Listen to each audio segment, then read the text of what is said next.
If you love dark, slow-burn single dad romances filled with emotional tension, quiet longing, and feelings that blur the line between what's pretend and what's painfully real, make sure you hit like, subscribe, and turn on the bell so you never miss the next story. Tonight's story is Single Dad Agreed to Fake a Relationship for One Weekend. Neither of them planned to keep lying. The proposal comes at the worst possible time. Mark Ellison is 39, tired in a way that feels permanent, standing in his kitchen while his 9-year-old daughter, Sophie, argues with the toaster like it personally betrayed her. He's a single dad by circumstance, not by choice, and most days he's just trying to keep life functional: school lunches packed, bills paid, emotions contained. The phone call interrupts the routine. It's his younger sister, breathless and insistent. There's a family weekend coming up at the lake house. Parents, aunts, questions. The kind of questions Mark has learned to deflect with humor and silence. "You can't go alone again," she says. "They worry about you." "I'm fine," Mark replies automatically. "That's not the point. They want to see you happy. Or at least, not alone." Mark pinches the bridge of his nose. "I'm not dragging some woman into this." There's a pause. Then, what if she volunteered? That's how he ends up sitting across from her 2 days later, in a quiet cafe he barely notices anymore. Her name is Hannah Reed. She's white, early 30s, composed in a way that feels practiced rather than effortless. Dark hair pulled back neatly, calm eyes that don't linger too long but miss nothing. She works with Mark at the community center, administrative side mostly. They've exchanged polite conversations, shared coffee once or twice in passing. Nothing intimate, nothing dangerous. Until now. "I'm not asking for anything real," Hannah says, hands wrapped around her mug. "Just a weekend. Appearances. Holding hands. A shared room if necessary. Then we go back to normal." Mark stares at her. "Why would you do this?" She hesitates just a second. "Because I need something too." She doesn't elaborate. Mark doesn't press. He should say no. Every instinct tells him this is a mistake. Too messy, too emotional, too close to things he's locked away. But Sophie has been asking questions lately. About why everyone else has 2 parents. About whether Mark will always be alone. And Hannah looks steady. "Safe. Okay," he says finally. "One weekend." They set rules. No real intimacy. No kissing unless necessary. No promises beyond Sunday night. Sophie will be told it's new, casual, nothing permanent. Hannah agrees easily. Too easily. The drive to the lake house is quiet at first. Sophie sits in the back seat, watching Hannah with open curiosity. Hannah asks about her school, her favorite books, her opinion on pancakes versus waffles. Sophie warms to her quickly. Mark notices. Tries not to. At the lake house, everything becomes performance. Hands brushing.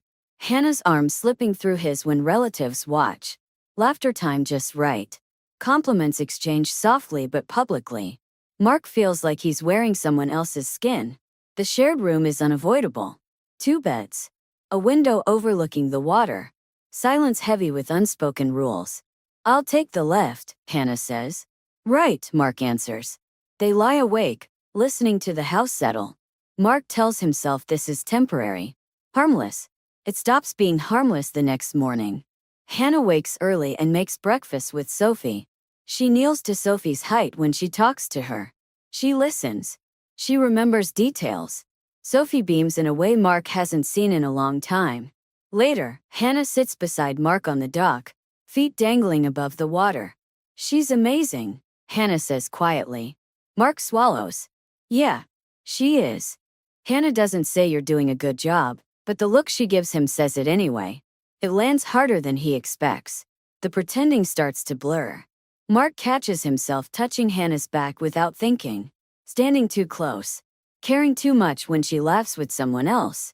Hannah's gaze lingers longer than it should when she looks at him, as if she's memorizing something she isn't allowed to keep.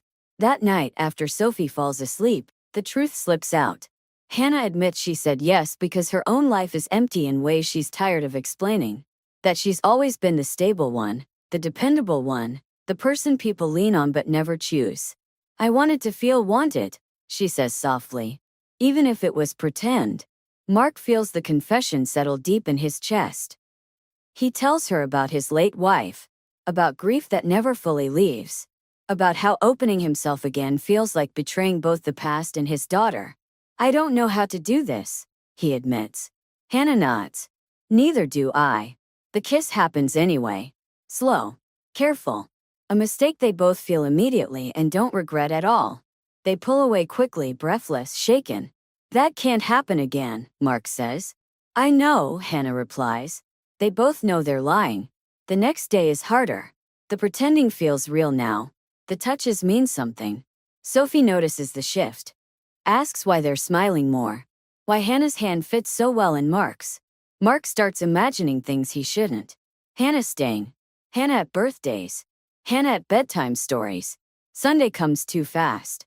On the drive home, the silence is heavier than before. Sophie falls asleep in the back seat. When they reach Hannah's place, Mark doesn't turn off the engine. This ends now, he says. Before we hurt her. Before we hurt ourselves. Hannah nods, eyes shining. I know. She opens the door. Then pauses. Thank you, she says. For the weekend.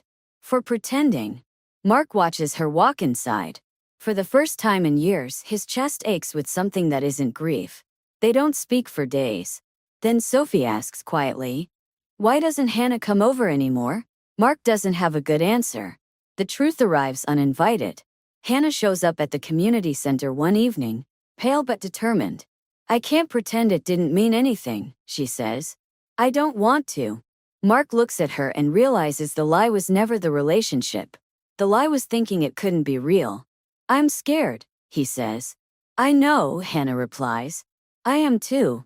They don't rush this time, and that difference changes everything. Instead of pretending closeness for an audience, they let it grow in the quiet spaces. Mark invites Hannah for coffee the following Saturday, not because Sophie asks, though she does, but because he wants to see Hannah without pretending there's an endpoint already written. They sit at a small cafe near the park, hands wrapped around war mugs, talking about nothing important and everything that somehow feels like it matters. Hannah tells him about her childhood, about being the responsible one too early, about learning to be useful instead of wanted.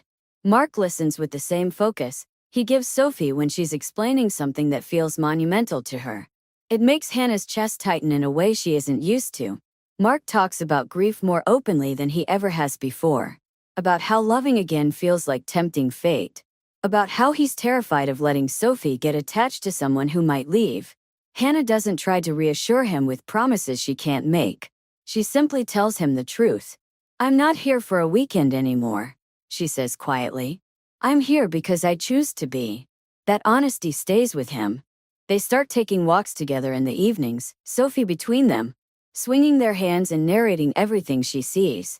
Hannah becomes part of Mark's routine slowly. Homework at the kitchen table, grocery shopping debates, quiet evenings where nothing dramatic happens but everything feels different. One night, Sophie falls asleep on the couch between them during a movie. Hannah instinctively pulls a blanket over her. Mark watches the moment with a tight throat, realizing how deeply rooted Hannah has already become in their lives. Not because she forced herself in, but because she fit. Later, when they stand in the kitchen washing dishes, Mark finally says the thing he's been avoiding. I don't want to lose this, he admits. Hannah dries her hands and turns to him. Then don't treat it like something temporary. The words settle between them, heavy but steady. Their intimacy grows slowly, deliberately. No pretending. No rules. Just consent and care and trust layered carefully over fear.